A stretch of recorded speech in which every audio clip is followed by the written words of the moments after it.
पहले देखिए कि मेल्टिंग टेम्परेचर क्या है। कोई डीएनए मॉलिक्यूल है और उस डीएनए मॉलिक्यूल को अगर हीट किया जाए, हीट करने पर यह जो डुप्लेक्स ऑफ डीएनए है that is converted 50% converted into single stranded DNA. जैसे इसका अगर 50% मॉलिक्यूल जो है सिंगल स्ट्रैंडेड डीएनए में कन्वर्ट हो जा रहा है, तो वह जो टेम्परेचर है that is called melting temperature of DNA.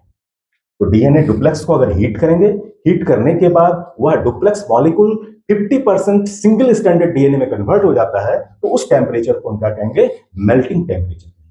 अब देखिए यह जो डीएनए मॉलिक्यूल है, इसको अगर हीट कंटिन्यूअस अगर हीट करेंगे तो that one is converted into single stranded DNA में। इसको अगर लगातार हीट देते रहेंगे तो आप जो ये डुप्लेक्स था, अब ये क्या कन्वर्ट हो गया, duplex converted into single stranded DNA में। तो ये जो सिंगल स्ट्रैंडेड डीएनए है, देखिए इसके स्ट्रक्चर में चेंज आ गया। जो डुप्लेक्स था that is the native form of DNA, और जो सिंगल स्ट्रैंडेड डीएनए जो बना है this is the distracted form of DNA.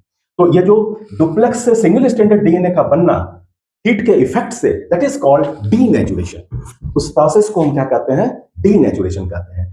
अगर हम फिर से नॉर्मल कंडीशन को एस्टैब्लिश करें, कूलिंग में अगर जाएं, इसको अगर इस अलग होने के बाद इसको हम क्या करते हैं, रूम टेम्परेचर पर कूल करते हैं, रूम टेम्परेचर पर।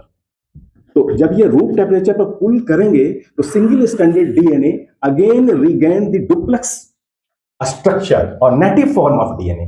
तो यह जो नेटिव फॉर्म हुआ डीएनए का फिर से डीनेचर्ड होने के बाद ये गेन कर लिया, इस प्रोसेस को हम क्या कहते हैं, रीनेचुरेशन।